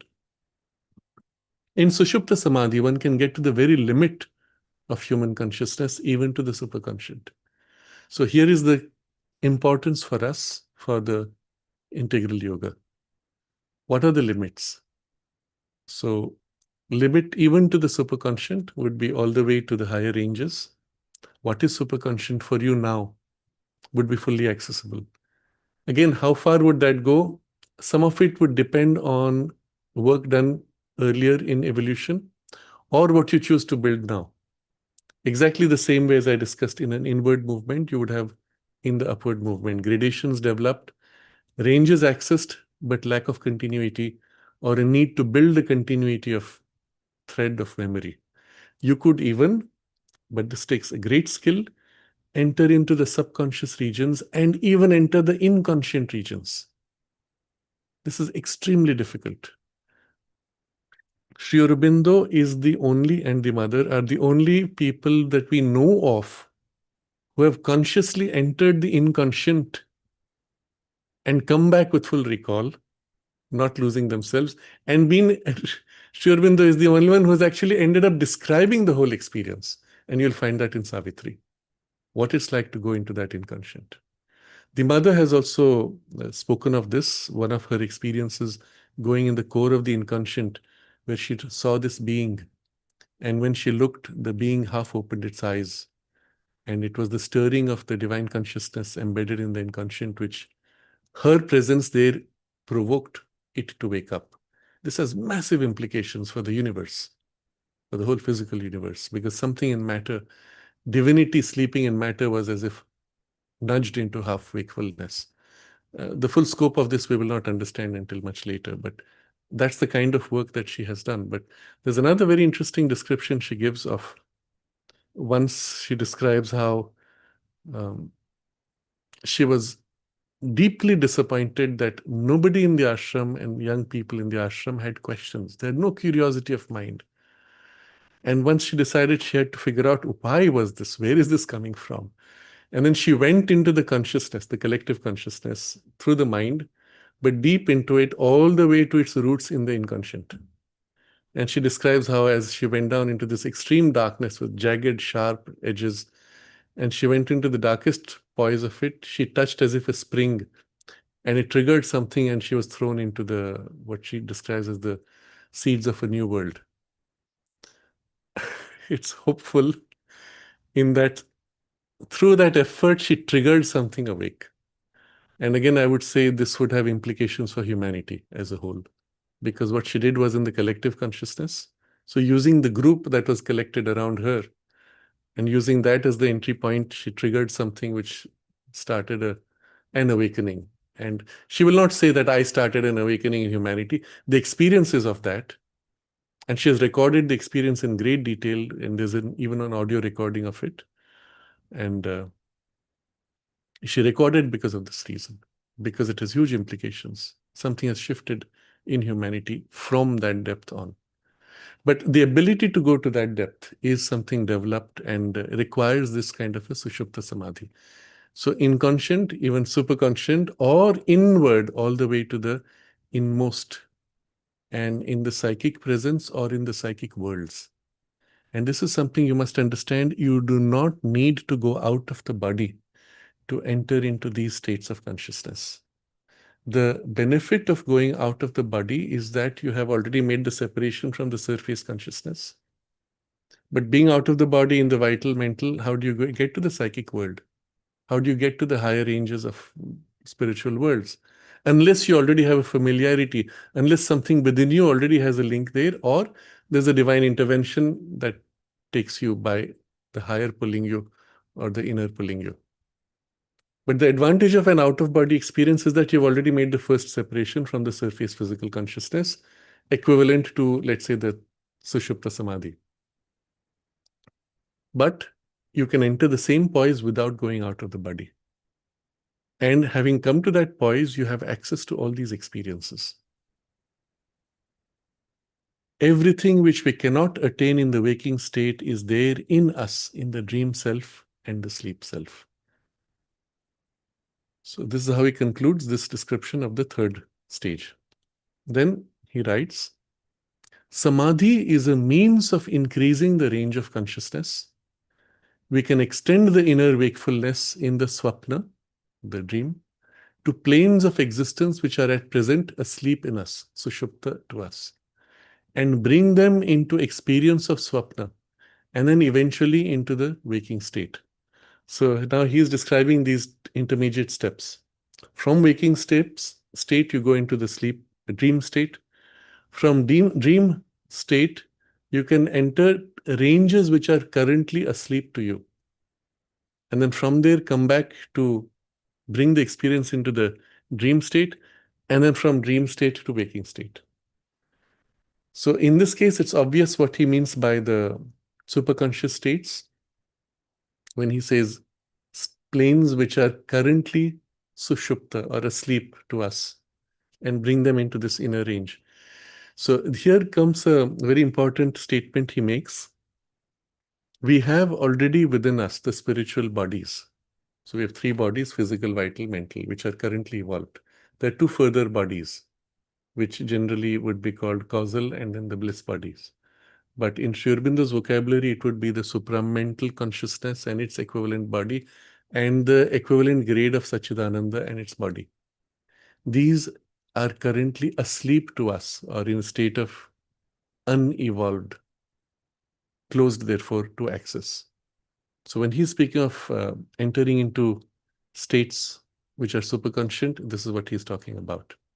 So in this third stage, you're actually able to go all the way to touch experiences of the supermind or experiences of the Satchidananda. Now, I'm very carefully using a vocabulary. Experiences of means you touch something of that grade, doesn't mean you attain the fullness of that grade. But in touching it, you have touched the substantiality of that grade of consciousness. To enter the full grade, it will have to be not just in samadhi. Eventually, you will have to be fully awake in that, because these are ranges which are naturally of an infinity of consciousness. It is only when you come into your own in that state and know it by its own terms fully. But you could build all this by a graded process while still holding the rest of you in the state of deep samadhi, sushupta samadhi. One could have access, you would touch it, and then you could develop to build. But already by that time, if you've done this much, you would be coming back with its influence first into the inner realms, we will use now Sri Aurobindo's vocabulary. What he says, swapna, is a inner ranges within you, inner mind, inner vital, inner physical, subtle physical. You would bring it into that space, hold it there, and then from there slowly bring it to the surface and to the waking consciousness. So you would go through two processes of integration, first into the inner and then from the inner to the outer. And similar to what you do with the dream integration, you would have to go through an integration.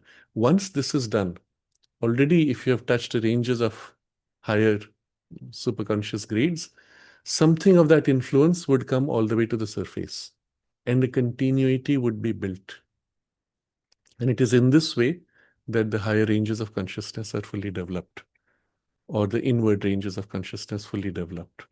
Or if you are much more adventurous, as in the case that Sri Aurobindo had to for the nature of the work, even ranges of the higher superconscious state brought into the physical consciousness and touching the subconscious ranges and the inconscient with that power.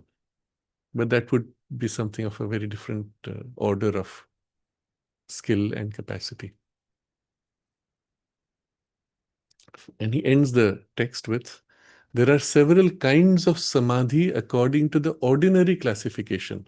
Now he's using a vocabulary which is more superficial in the yoga tradition, such as satarka, in which the mind withdraws into itself, goes on thinking and reasoning and doubting, or savichara, in which the mind does not reason logically but judges and perceives, and so on. So many finer gradations, these are all superficial gradations, and so on up to nirvikalpa samadhi, in which all the lower organs are stopped and there is only the superconscious experience of the Brahman. So this would be that kind of experience where you go all the way into even immersion, full immersion in the Sachidananda or such ranges. And there are individuals who have developed this ability as part of their tradition, spiritual tradition. Some of these have been in the ascetic tradition. Ascetic because their goal was a withdrawal from the world into those states. And there is the famous example of one of the great sages of this, yogis of this tradition, who was referred to in the South India as Paramacharya, who used to go into that state. But because it was an ascetic path, for them the goal was to abandon the world.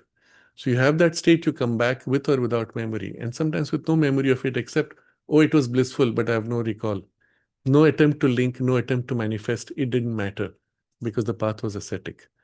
But one of the instructions he had left behind to his disciples was, if it looks like I've left my body, if you think I've died, then don't believe it. Don't cremate the body. First you break 100 coconuts on my head. If I still don't wake up, then you can assume that I've left the body.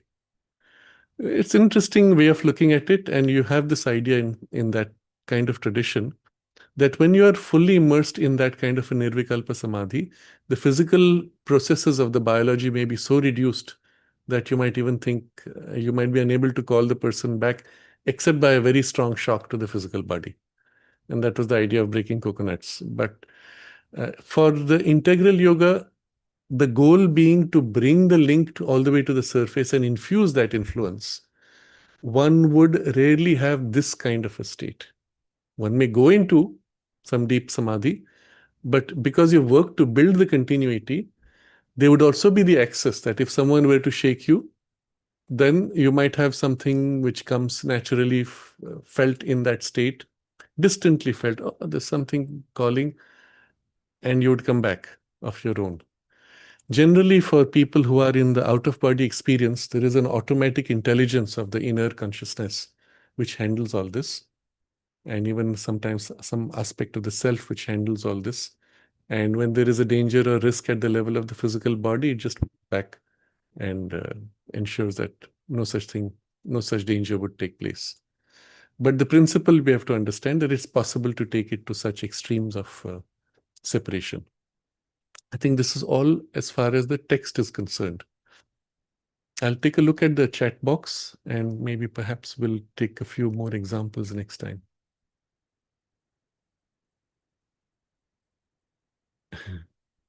Interesting. Jessica shares, I practiced dance with my friend who was dancing with me. We were practicing a lift move. where I would lift her up and she would pose like she was flying. When we mastered the dance move, she would get lighter and lighter. When she and I would giggle and when we were successful. And I kept asking her, how are you doing that? And she had no idea how she would make herself lighter. Then I asked her to stop so I could get used to her weight, and she got heavy again. Yes, it's a very accurate description. This, in fact, has been seen in people who are dancing in the kinds of dance where you have to take a leap and stay a long time. Even in certain gymnasts, when they take a leap and as if stay up. And the thing is, it's so beautifully done, it looks miraculous that they stay up, but it feels natural, so you don't notice it as something strange. Um, I've read other descriptions of some of the ballet dancers who had real mastery, who would be able to stay unusually long. They would leap, and it was as if they stayed more longer than is possible. And you sense it. You sense that there's something more, but there is no way to measure externally. Some of them were conscious that they were doing it, as in this case, and they could correct it. There was another case I had read in some literature long ago, 30, 40 years ago, where this lady would stand on a weighing machine and she would as if concentrate on the abdomen, life force, and pull herself up from the abdomen, and the weight would reduce by, don't remember, 1 or 2 kgs.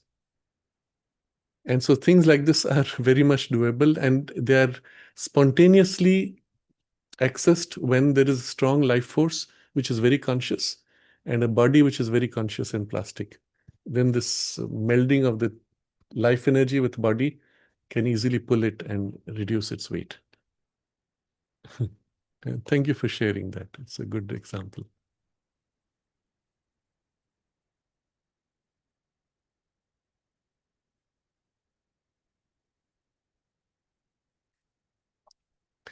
So Revati is saying, when I start meditating, at times I fall asleep. Many times it feels like normal sleep, but rarely I see distinct pictures of people and scenes.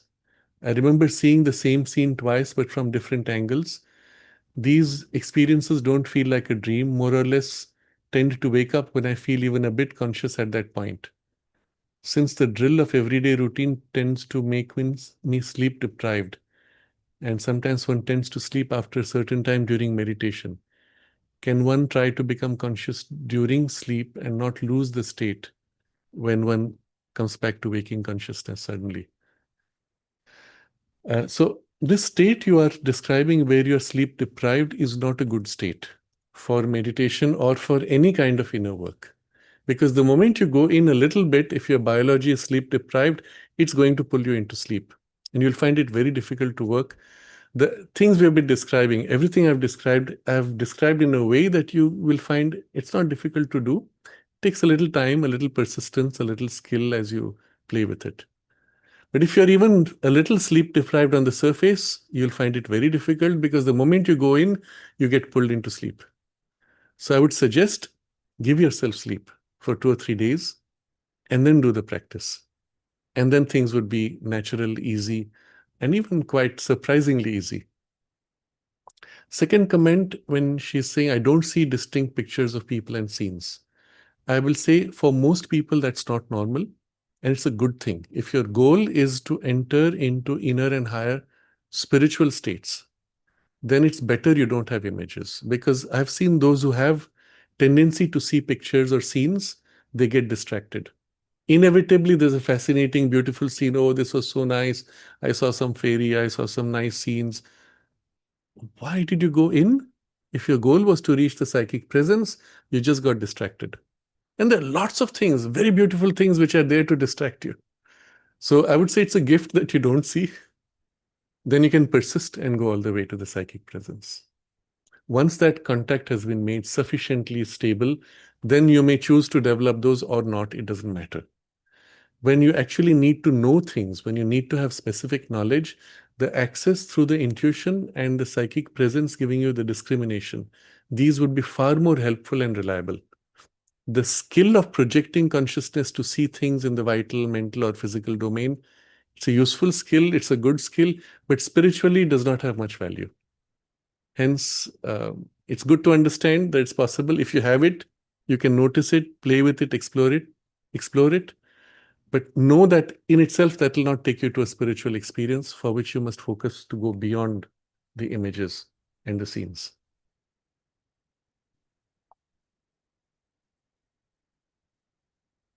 Rampal is asking, is Swapna basically deeper, organized, and more conscious form of sleeping? I don't know what you mean. The word in Sanskrit, Swapna, means dream. Swapna Samadhi, dream like Samadhi, is not dream state.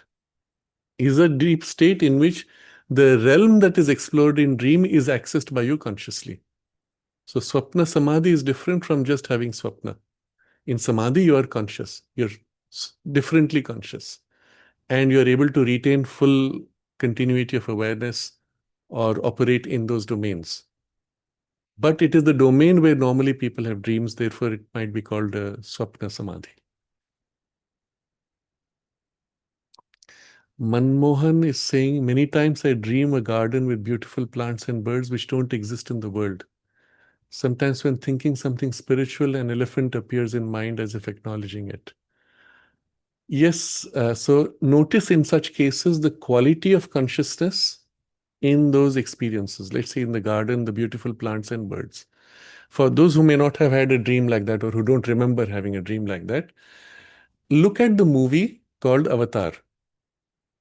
And especially the first one. Second one I found it somehow less interesting. The first one had an ethereal scenes of these forests where plants were glowing, where they were conscious, they were responsive, etc. If you see it with bright, large screen, it's so beautiful. It's an attempt to replicate the domains of the subtle physical worlds or some of the vital worlds. And there you get a glimpse of what that ethereality can be like in form and color. But actually, when you have the thing, you go out there or you have a vision of that, the ranges of colors and ethereality are far greater than anything you can imagine. And that's how you know it's not your imagination, because even if you tried to imagine, you couldn't have got it. And that would be what you, perhaps Manmohan is experiencing when those images come. There's a quality. So I would say focus on that quality. Don't keep the image. It was a bird with bluish. No, focus on the quality of the presence that was held in the bird. That's the vibrational quality of that world. And then try to feel that quality in yourself. Try to feel which part of you resonates with that or lives in that or opens to that. That's how you'll awaken to that grade of consciousness within you. It's the same when you go deep within. Many people, when going within, in order to approach, let's say, in the direction of the psychic presence, may experience a strong influence of the psychic, but often imaged. When there's an image, so I'll share an actual experience someone narrated once. He felt he went deep inside a cave and there was a beautiful fire there. And he had the experience that the fire was conscious, or he felt the divine presence in the fire, something of that kind.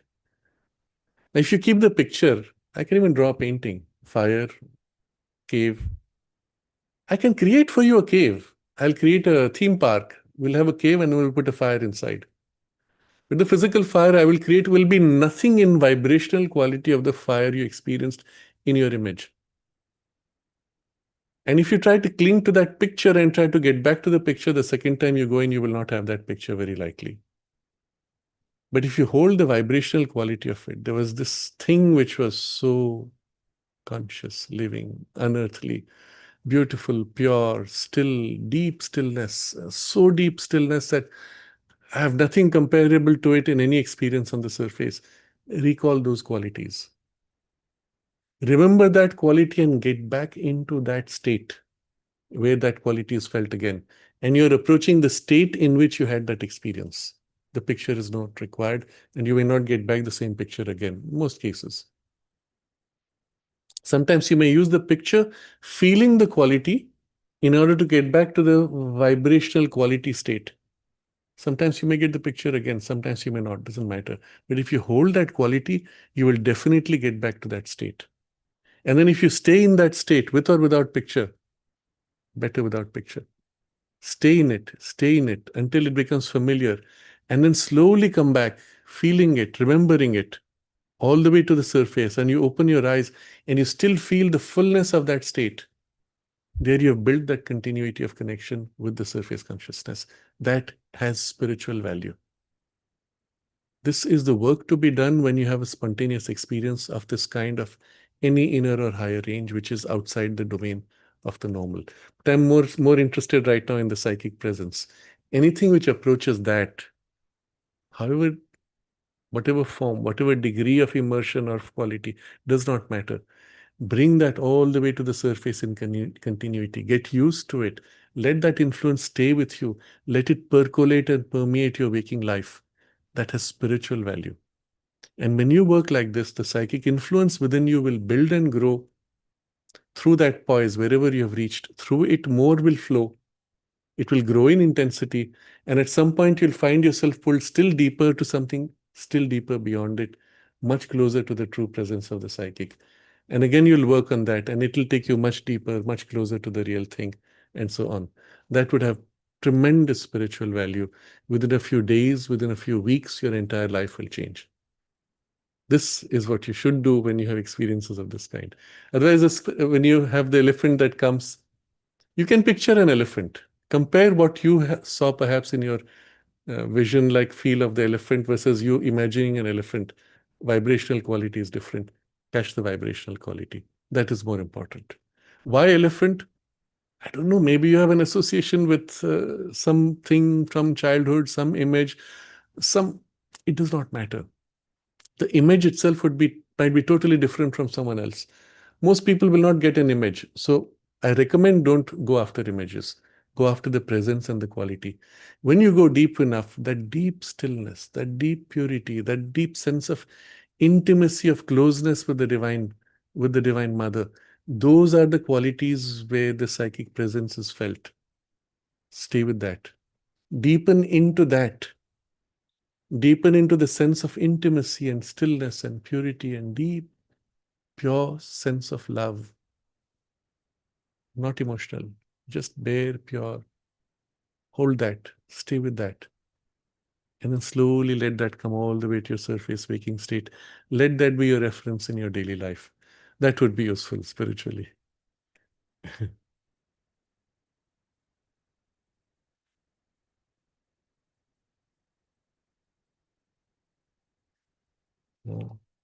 Mintu is asking, is knowledge by identification same as samadhi?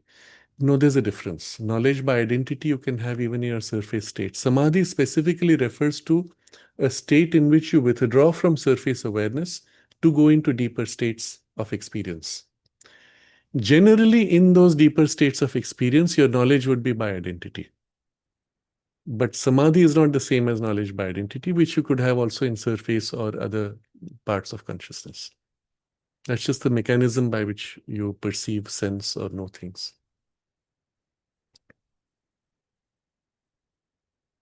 A couple of people, Jessica has made some comment about this 3I Atlas comet, which is going. There's a lot of literature wanting to somehow connect it with some interstellar spacecraft, etc. I personally would greatly doubt it for a very simple reason.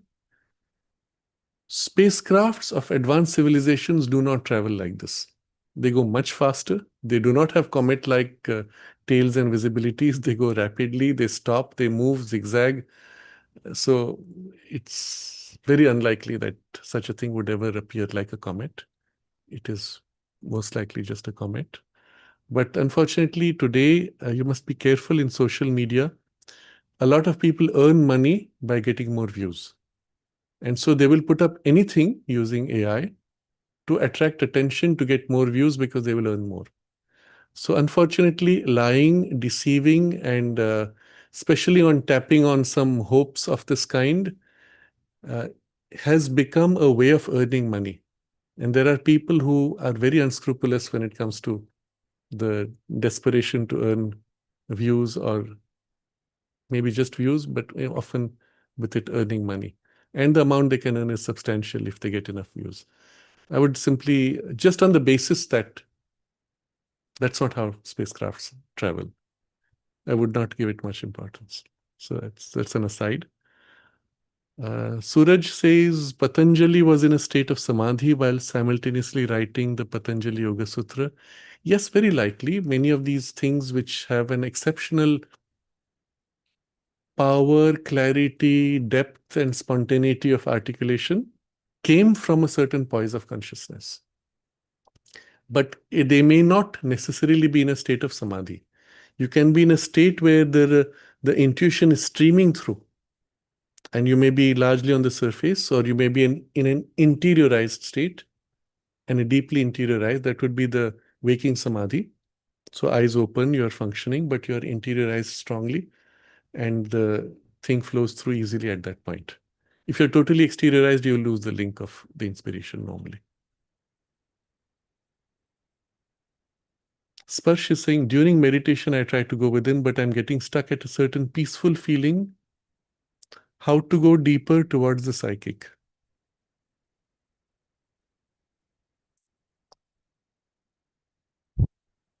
Stay first in that deeper poise. Then, when you feel comfortable there, try to feel something still deeper within you. You will feel as if there's a range inside that you feel intuitively. Become aware of it. Stay in that awareness, and at some point it will spontaneously tend to draw you. Let it draw you. That's the easiest way to deepen naturally. When first people go by effort, you go to a point where you can't go further. It's like a blank after that. That's when you have to do this and let it carry you and a little further. That's when you'll have the blurring of consciousness, very likely. But if from the beginning you concentrate and feel the bhava, the feeling, the quality of love for the divine or the pure sense of aspiration that flows from within you, you can use that as a link point to go much deeper. As if you immerse yourself in the aspiration and let it take you deeper. Deeper stillness, deeper sense of purity, essentiality, more and more. Stay, but then take the trouble to consciously link from there to the surface, and then go right back and stay there and feel what is further deeper behind. Often at that point, you may get intuitively a feeling of a presence deep within. And if you feel that, that's your reference. Then just let yourself go closer to its influence or feel its influence more and more growing. And that's your reference of the deepening. Use this as a starting point and you will be able to go much deeper. I think that's all for today. We broadly covered the theme of Samadhi and the three broad categories of Samadhi.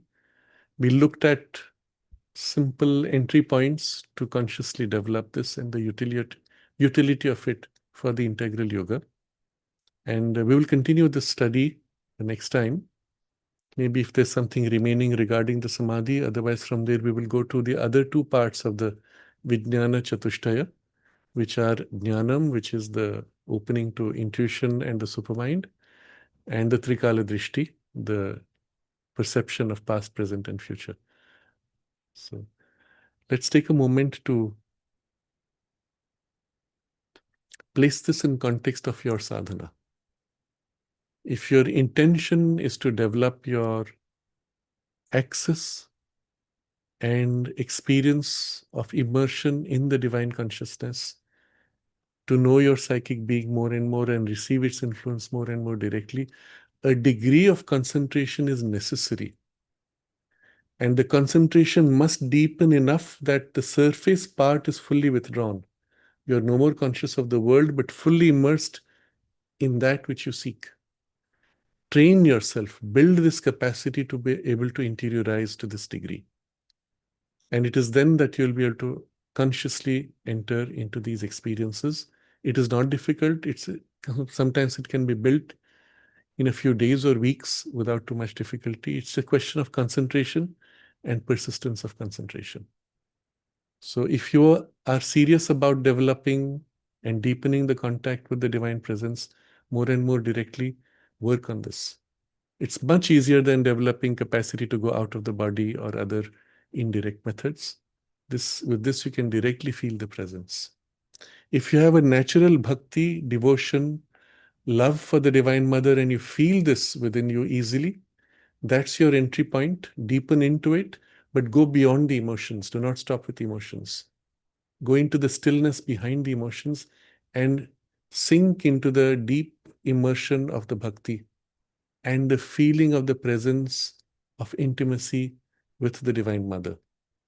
That will take you automatically, effortlessly into the deepest states of the Samadhi.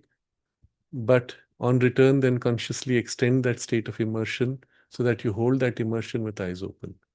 And that will be the easiest way you can develop all this as a basic skill. Then, of course, you can expand to whatever else you may choose to. So if you feel like, work on it, and it's worthwhile. Let's take a moment to concentrate in aspiration.